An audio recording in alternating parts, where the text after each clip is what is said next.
Here's how to bring in your own images into Canva. The first way is to head over to Home and under your projects, click on to Uploads. Okay, the next thing you can click on this button, Upload,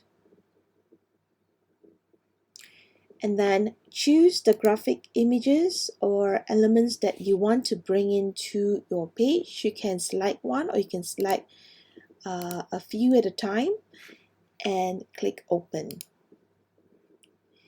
And Canva will automatically upload all the images that you've selected into Canva. And once that is going, you can go to your page and then just refresh your page. And you will notice under your Uploads section, all your images will be in your Uploads section. The second way is my preferred way.